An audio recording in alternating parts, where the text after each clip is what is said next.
बिस्मिल्लाहिर्रहमानिर्रहीम। व्यूअर्स, जैसा कि आप जानते हैं हम एसएसटी जनरल का पेपर सॉल्व कर रहे हैं और इस हवाले से ये दूसरी वीडियो है। तो सॉल्व करते हैं question number 26। Who among the following is a revolutionary poet. तो इनकलाबी शायर कौन था इनमें से? तो देखा जाए तो पी शैले जो था ये रेवोल्यूशनरी पोएट था। उसकी रीज़न ये थी कि इसने काफ़ी सोशल नॉर्म्स पे काम किया है और डेमोक्रेटिक वैल्यूज़ हों, विमेन राइट्स हों, इस पे इसने ठीक ठाक काम किया है और अपनी शायरी में इस पर फोकस किया है। Question 27, she bought it for herself. The underlined word in the given sentences herself reflexive pronoun है।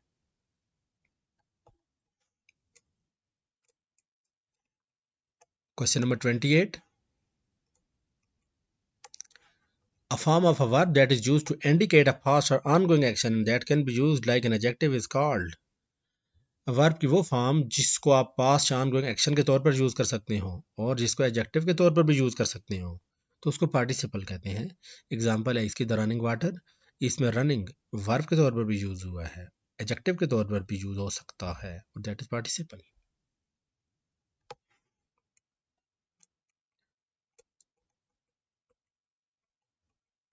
Twenty 29, next week he dash to Dubai, he will fly. अगर देखा जाए तो अगर आपने न्यूज़पेपर में कभी पढ़ा हो तो ऐसे भी हो सकता है, next week he is flying to Dubai. जैसे PM is going to Saudi Arabia, वो भी करेक्ट है, लेकिन इधर हमने मोर सुटेबल देखना है तो विल फ्लाई होगा। इन्होंने नेक्स्ट लगा दिया है तो इस वाले से विल सुटेबल है, will fly. 30, the difference between the upper limit of two consecutive classes in a frequency table is called class interval. Option B is correct. 31, special glasses used to observe the solar eclipse are made by the use of। तो वो glasses बने होते हैं जी concave mirror से। 32, table tennis balls are made from formaldehyde। And 33 is British India Company was granted permission of trade with India by। तो British India company को जी permission दी थी India में तजारत के लिए जहांगीर साहब ने, जो मुगल बादशाह जहांगीर थे उन्होंने। और 34, which one is the simplest form of cognition. तो कोग्निशन की सबसे सादा तरीन जो फॉर्म है वो है sensation. 35, education philosophy helps in. Education philosophy जो हेल्प करती है जी ये डिटर्मिनेशन ऑफ एम्स में। Option C is correct. 36, she is not cut out for this kind of work, meaning of the underlined phrasal verb is। तो cut out का जो meaning बनता है वो है जी suitable. 37, humanism and printing press were the characteristics of. तो ये कैरेक्टरिस्टिक्स ट्रेड्स जी रेनेसांस के जी, निशात सानिया के। And 38, what is sestet. तो सेस्टेट कहते हैं जी जो सोनेट की आखिरी 6 लाइनें होती हैं, last 6 lines of sonnet are called sestet. 39, I wonder if Sarah will be coming with us। The underlined part of the sentence is। तो underlined part of the sentence ये एक्चुअली नाउन क्लॉज है। अगर आप गौर से पढ़ें if से लेकर आज तक ये सारा नाउन के तौर पर बिहेव कर रहा है, that will be noun clause। 40, the usual adulation of the officer must end। choose a word that is opposite of the underlined word। Actually adulation कहते हैं हीरो वर्शिप को और शख्सियत परस्ती को कहते हैं, तो उसका अपोजिट एडुलेशन को डेफिनेटली कंडेमनेशन होगा। ऑप्शन सी, मुजम्मत आप कह सकते हैं।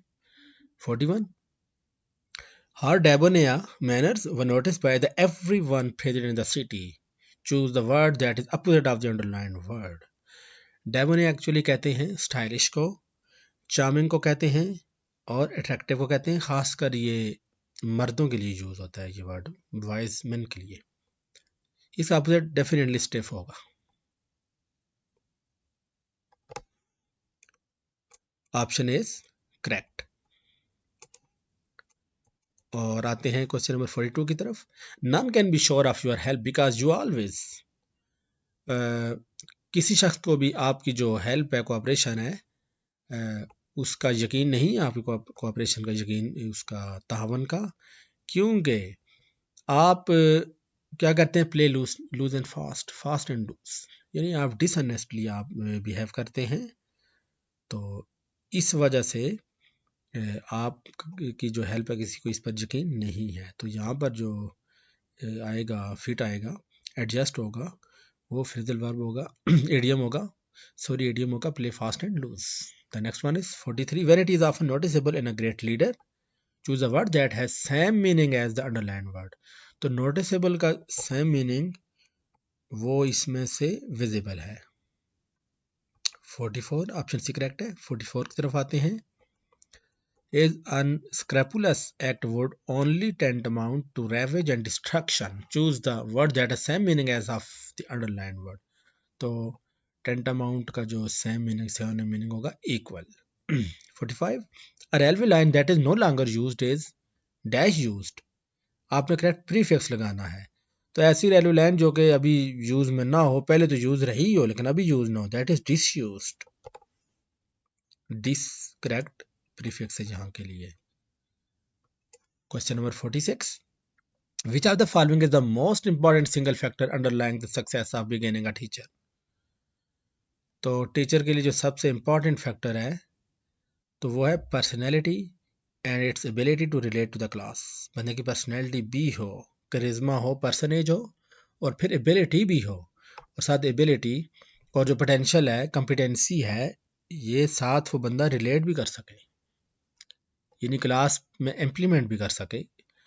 इन दोनों चीज़ों का बच्चों को भी कुछ ना कुछ फ़ायदा हो। Option C is correct.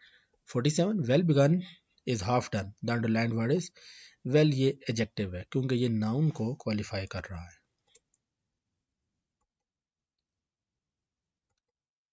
और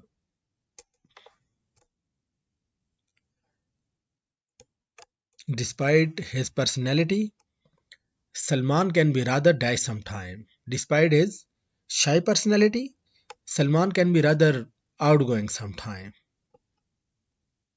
यानी अगरचे वो जिसे कहते हैं कि एजिटेंट है और इतना ज़्यादा बाहर नहीं निकलता, शाय शाय रहता है, लेकिन फिर भी इस नेचर के बावजूद भी वो बाज़ औक़ात निकल जाता है। आउटगोइंग नेचर उसकी बन गई है। क्वेश्चन नंबर 49 है हमारे पास। There are several mistakes in your composition, the underlined word is several। तो ये एक्चुअली एडजेक्टिव है और एडजेक्टिव ऑफ ये नंबर है, ये adjective of number, correct answer several. 50 I dash my work when Aslam dash to see me। तो ये पास perfect tense का सेंटेंस है। I had done my work when Aslam came to see me। had done के साथ second form of verb आएगी।